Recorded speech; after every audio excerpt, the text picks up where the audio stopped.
beaucoup de combinaisons possibles. Allez, on va se régaler, Michel, le départ de ce Critérium des 5 ans 2011. Les chevaux sont sous les ordres.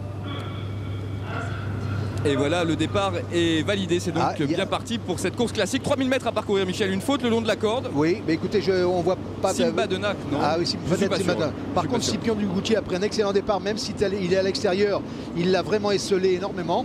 On voit son Alzan à l'extérieur qui va essayer de se rapprocher très rapidement en tête. On sait que c'est un cheval qui est bien... C'est Save the Quick qui a été... Ah oui, alors elle a perdu certainement toute chance. Ça va être très difficile maintenant de refaire du terrain. Allez, premier coup de théâtre, l'une des favorites, le numéro 13, Save the Quick, vient d'être disqualifié en tête de la course. Le numéro 6, Sage de Brel, a pris un super départ, alors que le numéro 2, Simba de Nac, résiste malheureusement. Oui, malheureusement, et on va retrouver bientôt les deux Leblanc en tête, c'est-à-dire son Alzan et Scipion du Goutier qui vient à l'extérieur. Vous voyez, bah écoutez, la course me paraît très bien lancée pour les concurrents de Franck Leblanc, qui vont un petit peu bloquer peut-être la course, pas tellement parce que Scipion est un cheval qui aime bien rouler.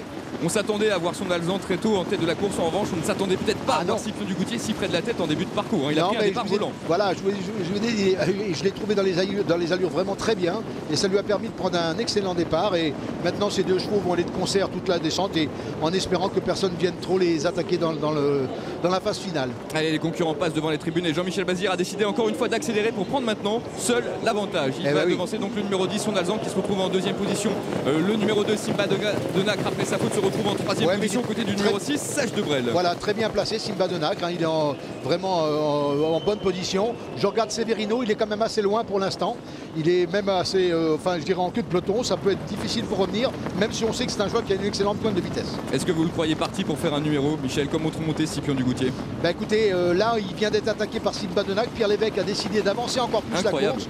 Oui, et là je crois que Scipion, il va le laisser un petit peu faire pour essayer de revenir ensuite à son extérieur. Écoutez, non, Jean-Michel résiste un petit peu, même si... non, il va garder sa place. Il y a une course sans concession, Michel. Ouais, ça barde. Bah oui, et puis alors on voit Scipion qui a un tout petit peu de mal dans les virages. Par contre, dès qu'il est en ligne droite, ça va beaucoup mieux pour lui. Il y a un match en tête de la course à cet instant. Jean-Michel Bazir à l'avantage. Pierre Lévesque a tenté de lui mettre la pression avec le numéro 2, Simba de Nac. Troisième place pour l'instant pour le numéro 10, son Alzan, avec Dominique Lecleux qui a le parcours de rêve. Quatrième place plus loin pour le numéro 6, Sage de Brel, qui patiente, tout comme le numéro 4, Santa Rosa France, qui vient un peu plus loin, qui se retrouve en cinquième position. Que pensez-vous à l'heure actuelle, Michel, de Scipion du Goutier? Bah écoutez, Jean-Michel a repris légèrement. On voit que la course a baissé un tout petit peu de rythme. Il contrôle bien la course. Pierre Lévesque est un peu piégé, un petit peu en dehors du leader, c'est jamais très bon. On voit Severino bien sûr qui est encore au loin. Et il patiente loin. Il patiente, mais il est tout de même assez loin de la tête. Maintenant attention, on a été vite devant, ce qui peut permettre quand même à des... Vous voyez, on a été 12,5 en descendant, tout ça, vraiment, ça a été très vite. Ça peut permettre à des chevaux qui sont partis lentement de revenir.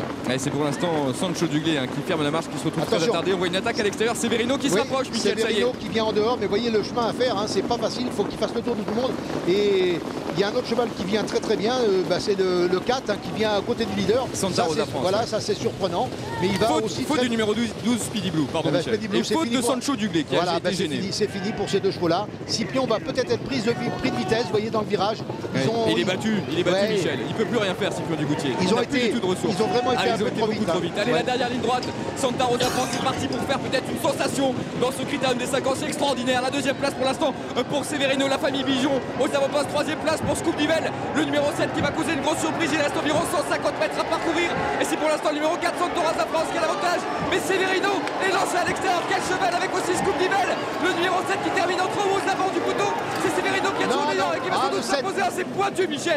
C'est très pointu. Je pense que l'extérieur est venu le refaire sur le poteau. J'en suis pas certain, mais il n'y a pas cher à l'arrivée. C'est très pointu. Oui, je me suis peut-être un peu enflammé. Je croyais que c'était fait le plus dur. On a vu vraiment un match vraiment superbe et les deux chevaux ont fait une fin de course extraordinaire. Alors, qui a gagné? Écoutez, on va avoir le résultat. Moi, j'ai vu en direct devant moi. Vous avez sans doute raison. Peut-être l'extérieur, mais attention, c'est pointu. Oh là là, oui, l'extérieur. Vous pensez l'extérieur? Ah, je pense, oui. C'est vous le spécialiste. Spécialiste, il n'y a pas cher. Oui. Eh bien écoutez, ce serait a priori donc une victoire du numéro 7, Scoop Divell. On va tout de même afficher bien sûr photographie entre ces deux chevaux. Scoop Divell donc et Severino sont à la photographie pour la victoire. Troisième place, c'est sûr, pour le numéro 4, Santa Rosa France, qui a été remarquable à ce niveau-là devant le numéro 10, son Alzan. Et c'est donc le numéro 6, Sage de Brel, ça c'est sûr, qui va compléter la bonne combinaison. Que d'émotion, c'est affiché, c'est officiel, le numéro 7 s'impose a priori. Bon, écoutez, on avait bien vu, mais c'est vrai que ce Scoop Divell a terminé de façon remarquable. Severino, il n'y a vraiment pas aucun reproche à lui faire. il a fait sa course, hein, il est venu en haut de la côte, il a dominé dans la ligne droite, même si après, dans les dernières foulées, Scoop Divel est venu lui prendre une petite barbichette sur le poteau. Quelle magnifique ligne droite, voilà. 3 chevaux de front, c'était formidable. Grande déception tout de même. Il y a un cheval qui court aussi très bien parce qu'il n'a pas été très heureux, c'est Son Alzan. Parce qu'il a été vraiment bloqué pendant un moment derrière le cheval de son écurie. Vous voyez comme quoi on peut être gêné par son camarade d'écurie. Il a fait une très belle fin de course lui aussi. Oui, c'est d'ailleurs le premier des 3 chevaux entraînés par Franck Leblanc à l'arrivée de ce critérium des 5 ans. Tout de suite la réaction d'un homme sûrement ravi, Olivier. Oui, il a enfin, Daniel, remporté sa grande course. Il n'avait pas toujours été très heureux au plus haut niveau. Aujourd'hui, c'était une course parfaite. Aujourd'hui, il fallait un très bon parcours et c'était le parcours qui allait faire le gagnant, c'est ce que j'avais dit avant la course. Et ça s'est très bien passé. C'est un cheval que vous avez toujours beaucoup estimé. C'est un cheval que j'adore, qui a beaucoup de classe. Et aujourd'hui, il l'a prouvé. On peut rêver en grand maintenant avec lui? Bon, en grand, non, on va prendre les échelons comme ils viennent. Il ne faut pas s'affoler non plus, on a le temps. Merci Daniel, félicitations. Merci Olivier, on a senti évidemment de l'émotion chez Daniel Bétoir. C'est un grand moment, Michel, pour cet entraîneur. Remporter le critérium des 5 ans. Parlez-nous de ce que ça représente pour un professionnel, cette course. Écoutez, c'est une course magnifique. Quand vous gagnez un critérium, de toutes les façons, quoi qu'il arrive, que ce soit des 3 ans, des 4 ans ou des 5 ans, c'est toujours le championnat de l'année. Hein, donc c'est toujours une course très importante. Et de plus, c'est une course qui prépare pour les jougs à venir dans le Prix d'Amérique, dans toutes ces courses-là.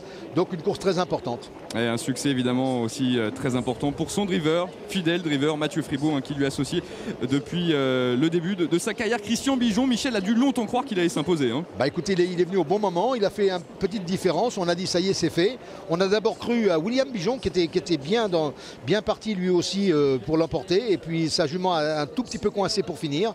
Et puis c'est le dernier attaquant qui est venu profiter de tout cela. Et puis comme je le répète, les 2 chevaux qui sont derrière, le 10, Son Alzan, et c'est le 6. Sage de Brel, oui. Ils ont fait une très belle fin de course en étant un petit peu dans l'ombre, mais Son Alzan vraiment malheureux. On peut penser que s'il a, vous voyez là, regardez, il est gêné à ce moment-là, regardez. Il perd vraiment le contact avec les leaders. Et il va très bien. Compagnon d'écurie, oui, par son camarade d'écurie, mais son camarade d'écurie ne pouvait pas non plus lui mettre tout le monde en l'air pour le laisser passer. Vous voyez comme quoi les courses sont quand même assez régulières tout le temps. Allez, on regarde une dernière fois cette ligne droite, Michel, et la remarquable fin de course donc de Scoop Divel qui s'en va acquérir le plus beau succès de sa carrière évidemment. Ouais, puis Severino vraiment pas de regret, il donne tout ce qu'il peut, hein, mais c'est lui qui a emmené un peu dans son sillage le leader, et le leader a profité pour le sauter sur le poteau. Ça arrive souvent comme ça dans les courses. On attendait Severino, on attendait Scipion du Goutier, on a eu Scoop Divel qui s'impose après de 20 contre 1. En tout cas, la course était vraiment magnifique. Demain, nous prendrons la